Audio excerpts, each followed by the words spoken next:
Halo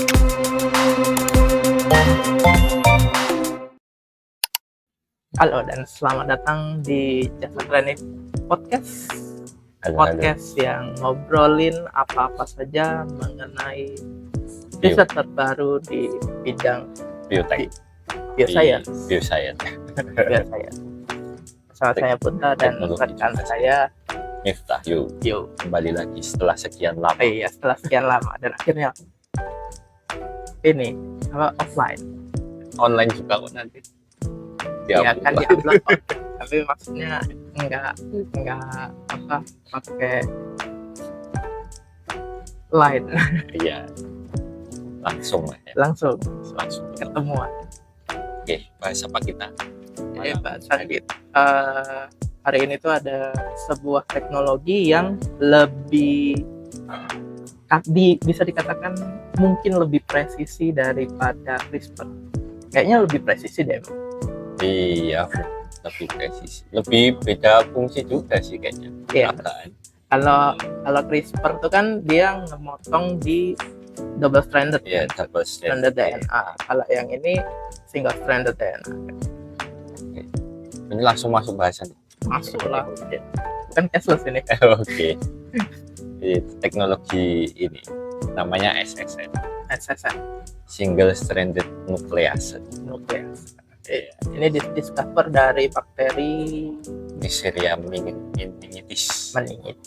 Ya, mungkin kalau misalkan sekarang ini lagi ngetren ini ya, genome sequencing gitu. Kan. Sequencingan itu malah kita lebih banyak interaksi itu sama single stranded DNA kalau di situ.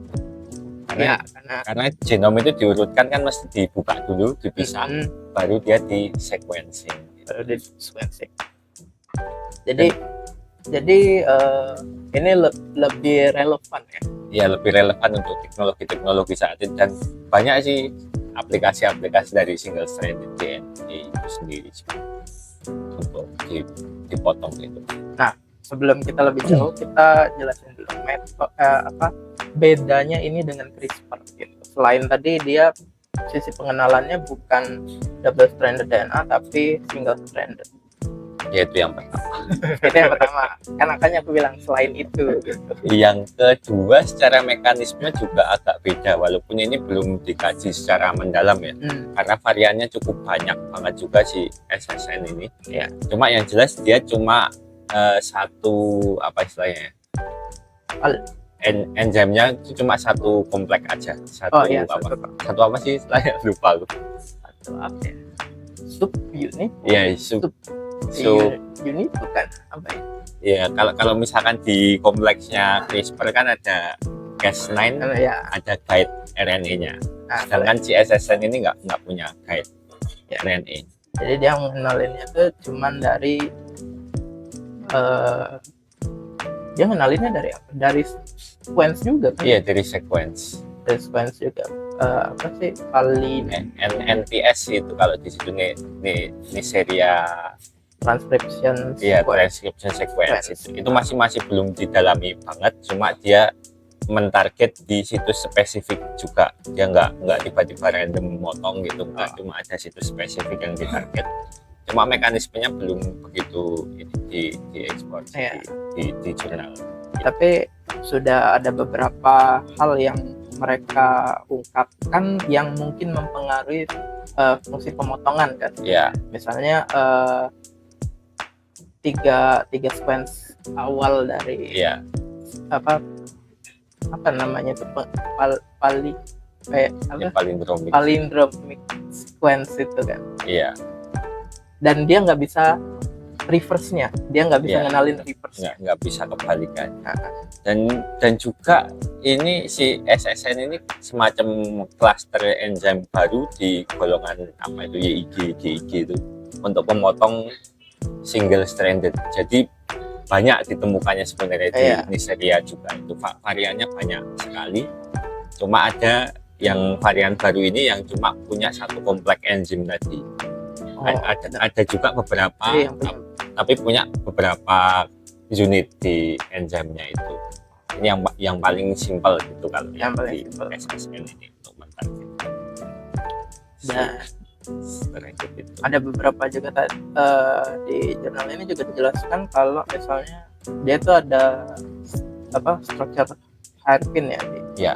Hairpin itu dimana tadinya dipikir dia itu mengenalinya berdasarkan structure, tapi ketika hairpinnya tetap dipertahankan tapi sequence-nya diubah, ternyata nggak kenal juga. Iya. Jadi benar-benar spesifik dia mengenali sequence tersebut, nggak bisa kebalik, makanya dia benar lebih spesifik lah itu. Iya, gitu sih. Nah, tapi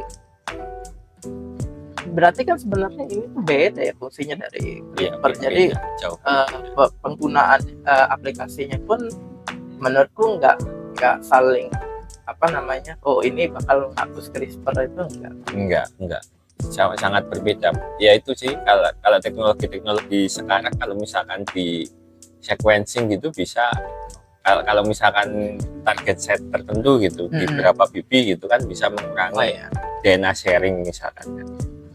Iya benar. Jadi bisa kepotong ketika pas sequencingnya gitu, berapa bibi dia potong gitu kan, kalau misalkan aplikasi di sequencing.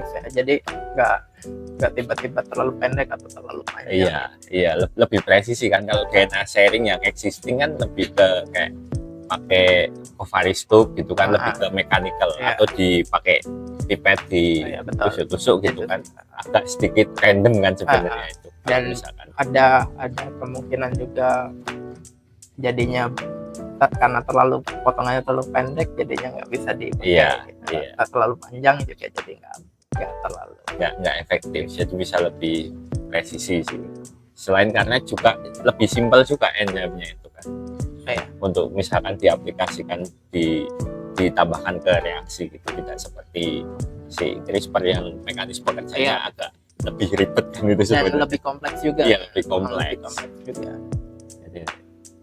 Jadi kayak mekanisme of actionnya bisa lebih cepat dan simpel sih di SSN. Tapi yang unik dari jurnal ini tuh, selain dia menemukan SSR ini tadi, itu dia juga secara tidak langsung dia mendiscover yang NTS-nya tadi. Iya, NTS-nya tadi itu dimana itu mungkin ada hubungannya dengan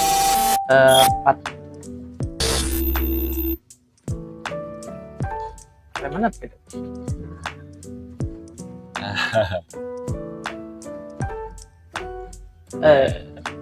Aplikasi tadi NTS. Ya. Jadi mulainya dari mana? Ya, discovery dari NTS. Oh ya, jadi di jurnal ini kan dia nggak cuman mendiscover enzim pemotong ini kan, tapi dia juga ngediscover NTS dari bakteri Neisseria, yang mana itu mungkin ada hubungannya dengan patogenitas dari bakteri tersebut. Iya. Karena ditemukannya lebih banyak di bakteri itu yang patogenik. Iya. Apalagi kan sampai dinamain NTS kan, spesifik di Neisseria kan itu. Tapi berarti kemungkinan di spesies lain atau genus lain juga ada kan, tapi si SSR ini.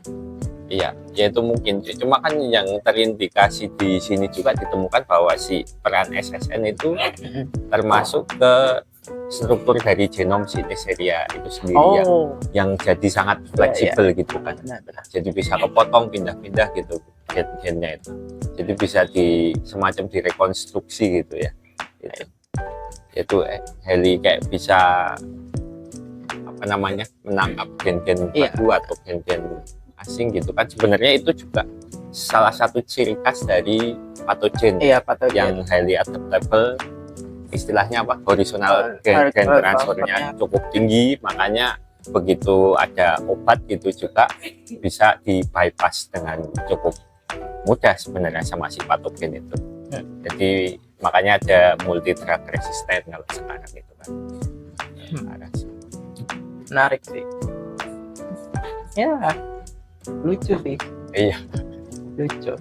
dari mekanisme. Saya kan ini mekanisme baru ya, jadi mungkin untuk aplikasinya mungkin masih beberapa ke depan lah ya. Iya.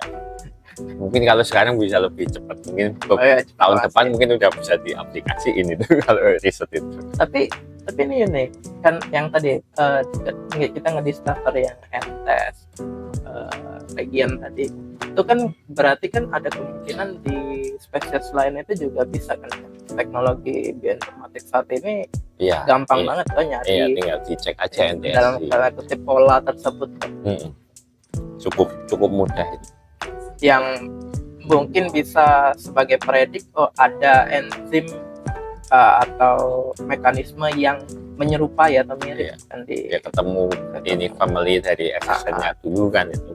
Nanti tinggal dicari site dari NTS-nya itu juga. ya kan ada, karena kalau misalnya ini berhubungan dengan misalnya mass production ya. Mass production kan pasti yang lebih mudah, lebih friendly ke human gitu Iya. yang dipakai kan. Iya. Ini bakteri ini patogen nggak sih?